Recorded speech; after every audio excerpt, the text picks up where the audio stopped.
It's time for Bobcat Breakdown. Tonight, we'll discuss all things Quinnipiac sports. This week, men's hockey played in the Icebreaker tournament. How did they fare? Women's hockey defeated St. Anselm this weekend, and we'll kick it to the field to discuss all things men's and women's soccer. We'll find out the answers and more right here on Bobcat Breakdown.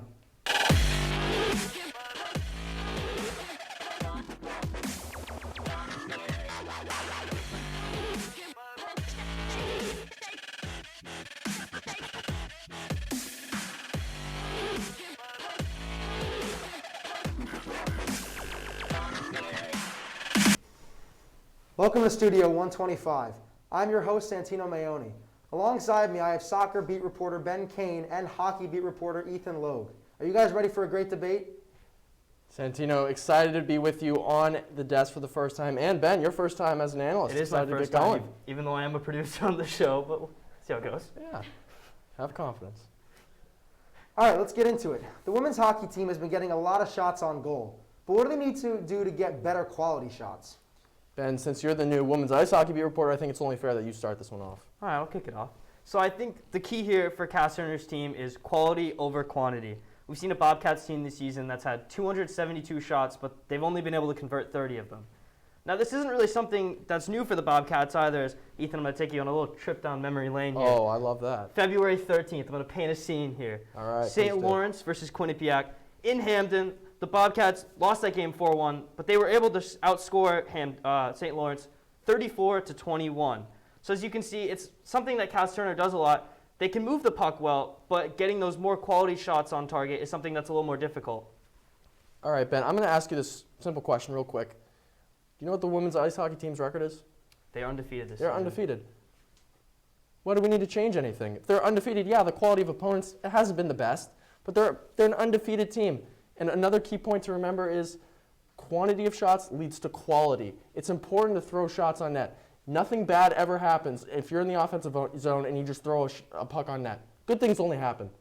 Defensively, obviously, that's another story. But the Bobcats have 4 really strong lines. They got great depth, and they got offensive forwards who are willing to attack, and they got defensemen who are willing to step in and take shots and not afraid to pinch. So it's really important that I feel like the Bobcats really don't have to change anything. They're getting, yeah, like you said, 272 shots for the Bobcats as a team through only 6 games. That's a lot of shots. In some situations, maybe on the power play, yeah, the quality can maybe improve. But overall, I don't think anything really has to change for this Bobcat team.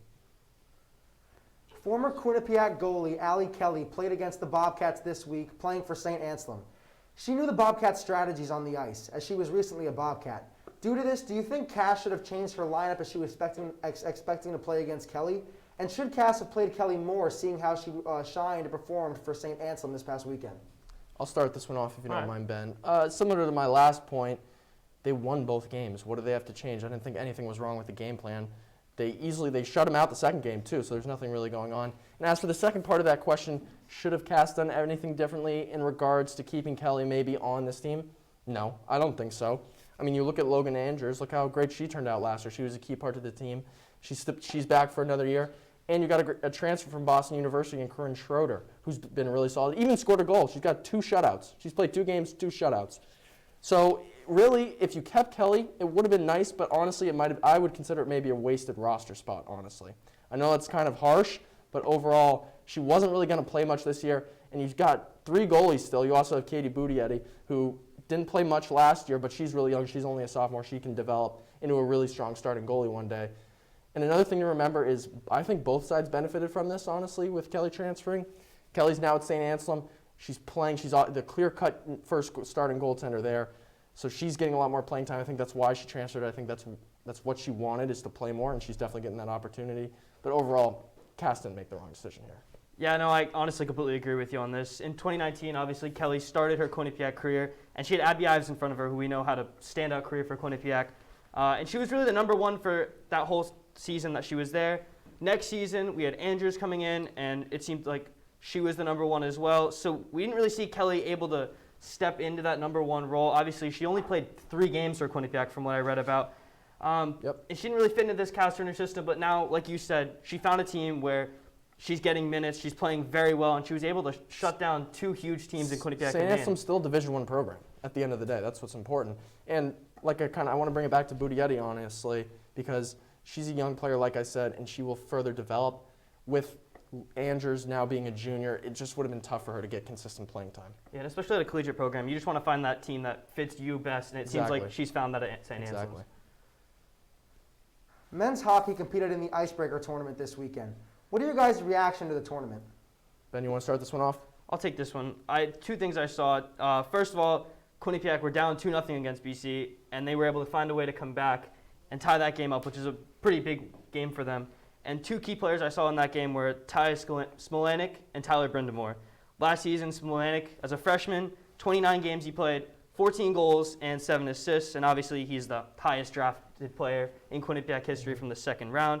Brindamore had a bit of a quieter season, still pretty effective. He played those 29 games, scored 2 goals and 9 assists, and it seemed like the momentum shifted in that game when those two players were on the ice. Obviously, Smolanik scored with just 46 seconds left in that second period, and then right after, a minute and 16 into the third period, Skylar Brindamore was able to score, and it just seemed like beautiful wraparound goal. It was a really nice goal. But yeah, it seems like everything shifted, and it seems like this Bobcat team, they get behind each other and they know how to play for each other. It's really nice to watch. I'm excited. Yeah, I agree with you. I was extremely impressed with this Bobcat performance this weekend. A top 10 matchup in BC, and if I'm being honest, when the Bobcats announced in USA Today and the USCHO poll that they were ranked number 9, I thought that was a little too high. I thought that was a little too generous, especially when you're coming off a season where you lost your top forward, your top defenseman, and your top goalie. Your top forward and top goalie, Keith Petrozelli and Odin Tupto, finished top 10 in Hobie Baker Award voting, which is obviously, as we know, for the top college hockey player in the country each year. So when you're coming off losing that much, it's tough for me. I know they got a lot of graduate transfers, and coming into BC, I did think they were going to lose. BC deservedly is number 6, one of the greatest college hockey programs of all time. But they really impressed me, especially the fact, like you said, they were down 2-0. They were able to battle back. Yeah, they lost the extra point in the shootout, but still, when you can force a team like Boston College to go to overtime and force a shootout, that's a win in my book. And I didn't think it was really any surprise that they were going to beat Northeastern. I know Northeastern's the number 18 team in the country, but at the end of the day, the Bobcats are the better team, and they proved that with a 3-0 win. Yeah, I agree with you on that. Ethan, you mentioned the new goalie. We'll get right to it. Yaniv Peretz recorded 19 saves in his first ever victory against Northeastern this weekend. How good do you think Peretz can be this season, and do you think he will surpass expectations and even be better than former goalie Keith Petrozelli? That's a loaded question right there, Santino. I'm not going to lie.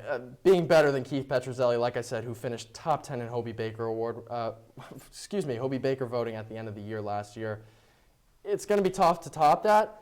But the Bobcats don't need him to be like that necessarily, in my opinion. They need him, if he can play like he did in that tournament, the Icebreaker tournament, against the quality of teams like Boston College and Northeastern, this team's going to go far. They don't need him to be Keith Petrozelli. They just need him to be a solid goaltending, which obviously he showed he can be that this weekend.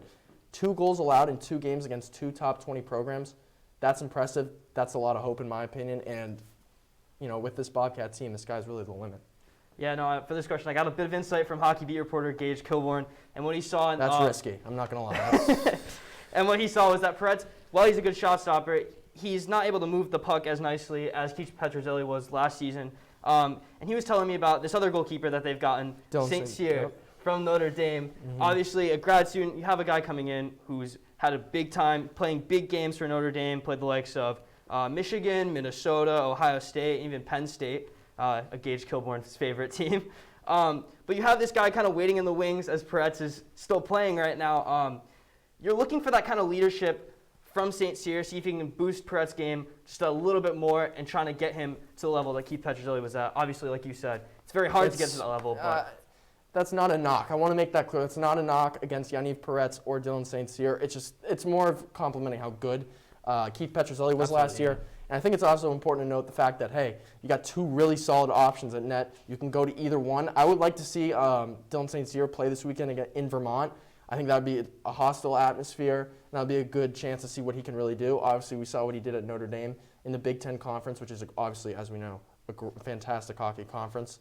So it'll be interesting to see, but Yaniv Peretz really impressed me this weekend. And it's just really exciting to see what else he can do. Yeah, with the experience of as well St. Cyr being able to not only lead him, but give him that competition to see who can get that number 1 spot. Right. They'll be going at it all year for sure. Now it's time to take our first break of the night, but don't go anywhere as Ben and Ethan will be sharing their hot takes on Quinnipiac soccer when we return.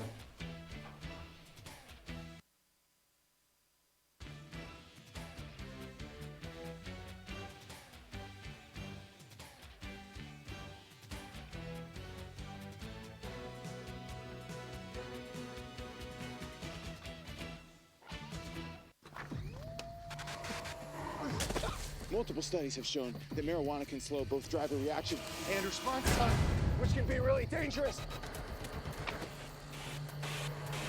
He's here. He's here. Wait. What? I can't drive.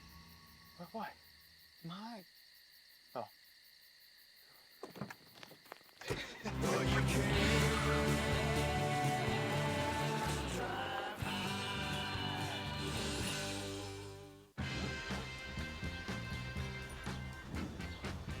When we adopt a shelter pet, we discover they're a unique mix of all kinds of things. Come on, Joe, spotting on this last one. There it is.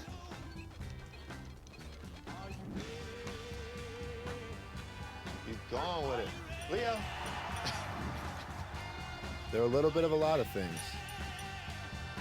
but they're all pure love. Maybe you can make retirement happen. After all, you made home ownership happen. Homeschooling yourself on loans, beefing up your credit score. So I'm pre-approved. You were like, yes! Sorry. Color coding listings, ticking boxes, and flushing every toilet in a 20-mile radius. Home sweet home. You aced house hunting. Now get the tips you need to get on track at aceyourretirement.org. I know what you're thinking. I need a job. I need a new career. Well, I've been there. I've been there. I've been there. I wasn't happy with what I was doing. After high school, I didn't have a plan. I just wanted to start working. I got laid off twice, but you gotta keep going. You just need the right skills. Find an apprenticeship. I found a 2-year IT program. I found a medical course online. I'm now a consultant in the tech space. You have more options than you think. You can do this. You will find something. You will find something new. Welcome back to Bobcat Breakdown. Boys, is it getting hot in here or is it just me? You guessed it, it's time to take it to the field to discuss some hot takes for men's and women's soccer. Ben, with DaCosta's new and sudden lineup rotation, what's your hot take on this decision and how do you think it will affect the team going forward? Now, while I think that rotation is good, as you need to rest your players, your star players, in order to get them ready for the MAC playoffs, as we think this Bobcat team is going to make it there, I don't think his system of rotation right now is the best. There's two instances that kind of show me that it's not really working out. First of all, we have the Rider game. Quinnipiac lose 4-2 in that game, and if I'm not mistaken, they played 11 players off the bench, and that's a lot for a soccer team. I know professionally you can only have 3 players coming in, but 11, they're not able to keep that system as you have different players coming in and out very rapidly. And then against Canisius, when they won 2-1 in overtime, a lot of their key players were able to play extra minutes, and they only brought on 3 subs. Ethan, I'm going to ask you, top player at Quinnipiac. Just give me a name. Brog Austin. Brog Austin. All right, so let's talk about Brog for a second. In the Canisius game, Brog only played about 70 minutes, along with Paolo and David Bercedo. And against Ryder in that win, Brog, David, and Paolo all played 98 minutes. And like I said before, you want your players to get that extra rest, but at the same time, you're not going to win big games if you don't have those players in. You don't see the likes of Lionel Messi coming off the field when his team are down 1-0 because they need him to rest. So in my eyes, I think while you do need to rotate those players, you need to keep them in those big games. So I agree with you on some points, and I am going to admit I'm at a bit of a disadvantage. Obviously, you've had the pleasure of covering this team for the whole year. I think there are instances where an 11-man rotation can work, especially when you look further down the line. We do know injuries and fatigue are a problem, and they can hit you at any time. The injury bug can strike at any given moment. So to have guys that you can rotate in and having players with experience, that I do think that's beneficial to a team. But at the same time, like you said, rotating in 11 players, while in other games you rotate maybe 2, 3, 4, that's a huge difference, and that could affect the psyche of the team, I think, in a way. It's also important to note kind of that, this team, they got a tough schedule remaining in the MAC, so to have players who can play in important spots down the line is good. Obviously, we're not the coaches, but if if I could give some advice, I would say maybe rotate 5-6 guys in the game, somewhere in the middle, instead of going so high or so low. Yeah, and we're seeing it's not just even rotating within the game. It's when your starting lineup, you have the likes of Jared Smith and Rom Wasserman, who didn't even play that too much in non-conference play as well as the beginning of the MAC. But now we're seeing them get lengthy minutes. Jared Smith put up a great performance against Canisius, even though they lost a goal and an assist. They're all playing well, but again, you're missing out on your startings from the before.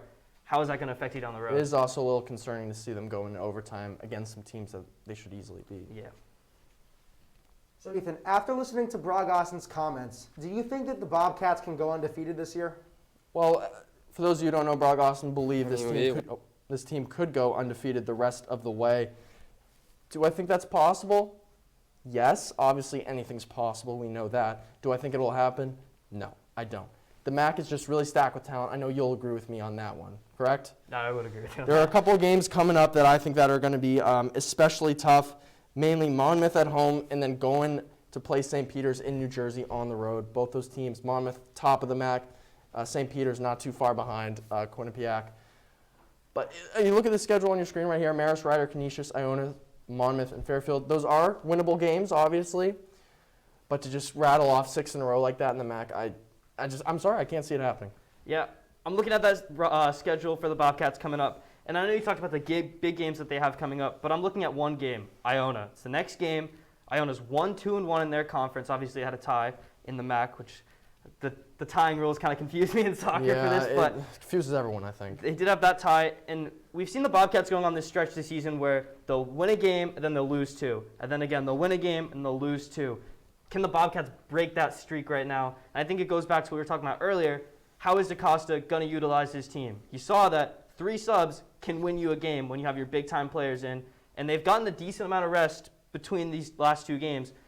So can he get that win in the next game? I think it's going to be crucial for this season to see if they can go undefeated in the But MAC. you're not going to be able to do that every game, which I think is a key point. There are some games that are definitely easier on the schedule, but at the same time, you can't just rotate 3 guys in and just hope for the best. Or, hope this works out, because it's obviously not. Yeah, I mean, one of the good things he did this year too was he got players game time early. Yeah, and he saw that was key. Who were going to be his key players in the season, coming off the bench as well as his starters, and you hope that he can utilize those players a bit more in a better attacking system. Maybe in a couple weeks, who's ever here in our position right now, they may be debating, wow, how did DaCosta's plan work out so well? So Ben, we'll start with you for this one. Rebecca Cook has been the player to watch this season so far. What's your hot take on Clark's roster, and do you think the Bobcats could be as successful as they are right now if Cook was not a Bobcat? I know, Ethan. I did a bit of analysis on Rebecca Cook. Oh, obviously, she's the main headline of this team. So what I did was I went into every single Quinnipiac game, and I looked for goal contributions from Rebecca Cook. The Bobcats right now are 9-2.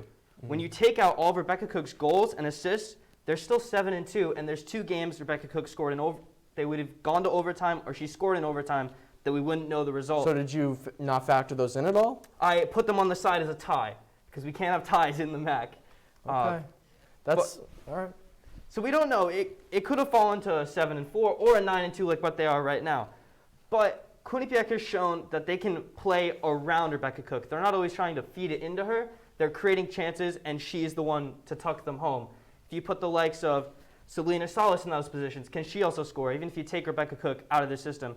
And I think they can do that, and they could still make a deep run in the MAC. And even without Rebecca Cook's points on the season, another little diagnostic check I did by myself, they would still be tied for 3rd in the MAC, which obviously is a playoff spot. All right, you just rattled off some stats. I got one stat that I want to read to you. Rebecca Cook has scored 12 goals. What percent do you think that is for the Bobcats team? How many goals did she score to make up all? The Bobcats scored 29 goals as a team. I'm going to say about 12. 30, 33%. She scored 41%. Okay. 41. I'm sorry, there's no way this team could be as successful as they are without Rebecca Cook. She's so vital. Every time you tune into Sports Pause on Monday, Rebecca Cook won MAC Player of the Week. Wow, who knew? So if the Bobcats didn't have her, I could see where you're coming from. I don't think they would be in trouble. I don't think they would be like a bottom tier team in the MAC or anything. But if you lose Rebecca Cook, there are more games I think you will lose than you would have won without her in the lineup. And yeah, soccer's a team game. You need all 11 people on the field to contribute. But without Cook, there's no way this team is as successful as they are. I agree with you on that, but I think once you get out of the MAC, it would be a completely different story where they would definitely need Rebecca non-conference Cook. games. In non-conference games. In the MAC, I think they could do it without Rebecca Cook, and we've seen that they would have a better shot. I do agree. I think against teams like Monmouth, they would still fall. Yeah. But 41% of all goals. It is a lot. It is a lot. I mean, like, how can you not think about that when you're answering this question? That's a key component to remember. And yeah, there are certain instances where maybe she only has a tap in or something like that, but she's still the one putting it in the back of the net at the end of the day. You never know. People could, if someone else was in her shoes, maybe they miss it wide or miss it high. Finally, Ethan, to you, what's your hot take for the rest of the season for these Bobcats? Do you think they'll win out the rest of the season? Again, is it possible? Of course. Do I think it will happen? No. The MAC is very tough in women's soccer, just like in men's soccer. I do think, however, the women's team has a much better shot to win out than the men's team does. I think the biggest game I had written down was their matchup against Siena in New York. Siena's the number 3 seed. The Bobcats number 2 seed in the MAC right now, both sitting behind Monmouth, who we very well know they're going to make a run at the MAC title every single year. But it's just, again, the MAC is really stacked with talent. The Bobcats, they have a roster full of talent. They got a lot of great players, but it's just going to be really tough to make another run, especially going perfect. They've done it already. They've won 5 straight before. Can they do it again? It's just too tough. You know, I also highlighted one game. Mine's a little bit different. I picked the Fairfield game. Obviously, last year, Quinnipiac played Fairfield in the MAC playoffs, and they had a Rebecca Cook winner to get them through. But the Quinnipiac team has showed that whatever opponent they come up against, they can play around them. They know how to make their system work against these teams. We saw against Yale in the first half, they scored, I believe, 40 goals in the first 30 minutes. They were able to outpass them, outplay them, and Yale really couldn't get close to them after they had never lost to Quinnipiac before. And then you had against Marist, where Quinnipiac saw how deep Marist was going to sit in, and they said, okay, we're going to play long balls over the top, try to feed in Rebecca Cook with Selena Salas balls.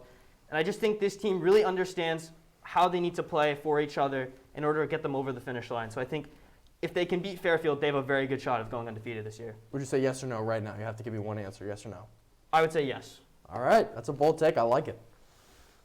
That was a fiery debate, guys. It's time for our last break of the night. But don't go anywhere as we discuss the QBSN Game of the Week and, of course, Final Roars. We'll be right back.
What do you think you're doing, Kevin? Was just gonna drive home. There are several warning signs present that you shouldn't be driving. Like hearing voices? Like your text-to-emoji ratio? Oh man, the selfies. Selfies. Nailed it. We all have warning signs that let us know that we're probably not okay to drive. Mine is pretending to be your subconscious. Craig, come on man, let's split a ride home.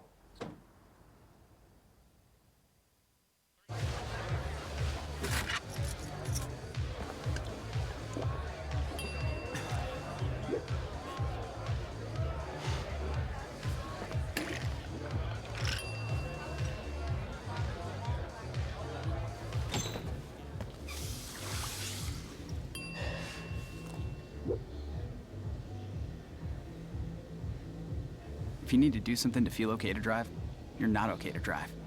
Don't drive buzzed. Welcome back. Let's get right into this QBSN Game of the Week. This past weekend, the Bobcats defeated St. Anselm 5-0. Rebecca Cook shined on the field as she earned her second hat trick of the season. This game is even more memorable due to the fact that it was her senior day. In the first half, Cook scored her 10th goal of the season, alongside help from Selena Salas. Courtney Chockle scored her third goal of the season, advancing the Bobcats to 2-0. Kicking it to the second half was when Cook capped off her second hat trick of the season. Now it's time for final roars. Ben, take it away. After a bit of a shaky start to MAC play, the women's soccer team are back. The Bobcats' first loss of the season came against Columbia right before conference play was set to begin, and then immediately lost again in their first game in the MAC against Monmouth. However, this game, the Bobcats have won their past 4 games and have only conceded 1 goal in the stretch.